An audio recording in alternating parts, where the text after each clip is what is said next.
घने जंगल के किनारे एक छोटी सी झोपड़ी में लिटिल रेड राइडिंग हुड और उसकी माँ रहती थी। रेड राइडिंग हुड को इस नाम से इसलिए बुलाते थे क्योंकि वो लाल रंग का सॉफ्ट सा स्कार्फ हमेशा गले में पहनती थी, जो उसे उसकी नानी ने दिया था। एक दिन लिटिल रेड राइडिंग हुड को अपनी माँ से पता चला कि उसकी नानी बहुत ही बीमार और कमजोर हो गई हैं। इसीलिए रेड राइडिंग हुड अपनी नानी से मिलने के लिए उनके घर जाने के लिए निकली। रास्ते में उसकी मुलाकात एक वुल्फ यानी भेड़िए से हुई। हेलो, तुम कहाँ जा रही हो?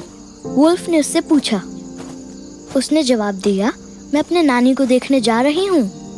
वो उस पहाड़ी के पीछे रहती हैं। ये सुन लालची और दुष्ट भेड़िए को एक आइडिया आता है। भेड़िया दौड़ कर नानी के घर गया और उन्हें खा गया और नानी के बिस्तर पर जा बैठा। कुछ देर बाद जब छोटी सी रेड राइडिंग हुड घर पहुंची तो उसने भेड़िए को अपनी नानी का रूप धरे बिस्तर पर लेटे हुए देखा। लिटिल रेड ने अपनी नानी से बात करते हुए कहा, नानी तुम्हारी आंखें कितनी बड़ी हैं। ये सुनकर वुल्फ कहता है, ताकि मैं आपको बेहतर देख सकूं। लिटिल रेड ने जब अपने नानी के इतने बड़े बड़े कान देखे तो उसने फिर से सवाल किया, तुम्हारे कान कितने बड़े हैं नानी? ये सुन वुल्फ ने फिर से कहा, ताकि मैं आपको बेहतर सुन सकूं। इसी तरह लिटिल रेड अपनी नानी से सवाल करती गई और नानी बना वुल्फ जवाब देता रहा।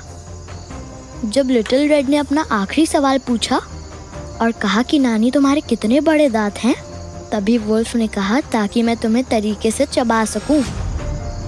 वुल्फ की पूरी शक्ल देखते ही राइडिंग हुड जोर से मदद के लिए चिल्लाई, हेल्प मी, हेल्प मी। पास ही एक लकड़हारा जंगल में था जो सूखे पेड़ से लकड़ियां काट रहा था। उसने उसकी चीख सुनी। भेड़िए को छोटी बच्ची पर हमला करते देख वो घर की ओर भागा। उसने भेड़िए के सिर पर वार किया और इससे भेड़िए अपना मुंह खोलकर चिल्लाने लगा।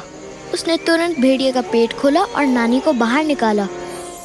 उन तीनों ने भेड़िए का पेट पत्थरों से भर दिया ताकि जागने पर उसे हिलने डुलने में कठिनाई हो। तो दोस्तों, इस कहानी से हमें ये सीख मिलती है कि अगर कभी भी भयानक संकट में पड़े तो घबराने के बजाय हिम्मत दिखाओ, और अगर ना कुछ कर पाओ तो जोर जोर से चीख कर आसपास वाले लोगों से मदद मांगो, क्योंकि डरोगे तो हार जाओगे, लेकिन अगर हिम्मत से लड़ोगे तो बुराई को हरा पाओगे। इसलिए हमेशा ब्रेव रहना सीखना चाहिए। तो दोस्तों, आज की कहानी यही खत्म होती है। अगर आपको ये स्टोरी अच्छी लगी तो मुझे कमेंट करके जरूर बताइए। मैं फिर आऊँगा कल एक नई स्टोरी और एक नई सीख के साथ। तब तक के लिए बाय दोस्तों।